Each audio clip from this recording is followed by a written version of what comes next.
ఈరోజు మనం ఒక చిన్ని కథ, చక్కని కథ చెప్పుకుందాం. అనగనగనగా సువర్ణపురి అని ఒక రాజ్యం ఉంది.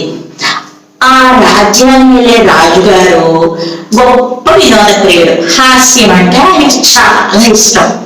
ఆయన ఆస్థానంలో ఒక విదూషకుడు ఉన్నాడు. ఆయన ఈ రాజుగారికి మంచి మిత్రుడు. ఎందుకంటే ఎప్పుడు నవ్విస్తాడు కదా, అందుకని. కానీ ఆ రాజుగారి ఆస్థానంలో వరవరుడు అని ఒక పండితుడు ఉన్నాడు, ఆస్థాన పండితుడు.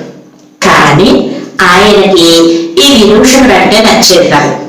అసలు రాజుగారు ఏ పాండిత్యము లేనటువంటి ఈ విదూషకుడిని ఎందుకంత మమకారంగా స్నేహంగా చూస్తారో ఆ పండితుడికి ఎప్పుడూ అర్థమయ్యేది కాదు.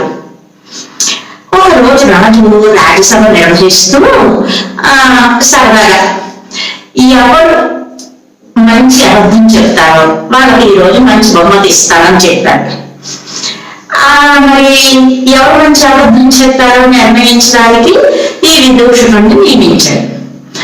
ఇంకా సంఘం వాళ్ళందరూ తేలితో కొట్టుకుంటూ సరదాగా ఒక్కొక్క అబద్ధం చెప్పడం స్టార్ట్ చేశారు.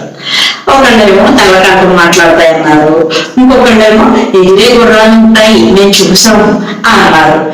అలా అందరు చెప్పే అబద్ధాలు వింటూ విదూషకుడు ఈ ఆస్థాన పండితులు కలిసి ఒకసారి ఇలా చూసేటప్పటికి ఆయన మొహం మార్చుకుని ఇలా కూర్చుని ఉండేటప్పటికి ఆయన వేసి చూసిన ఈ విదూషకుడు, ఈ పోటీలో మీరు కూడా పాల్పంచుకోండి పండితుడు గారు అని అడిగేటప్పటికి వరవరుడు కోపంగా ఉన్నాడు కదా, రొసరొసలాడుతూ అబద్ధాలు చెప్పడం మా ఇంట అంటలేదు, అలాంటిది మా వంశం లేదు అన్నాడు.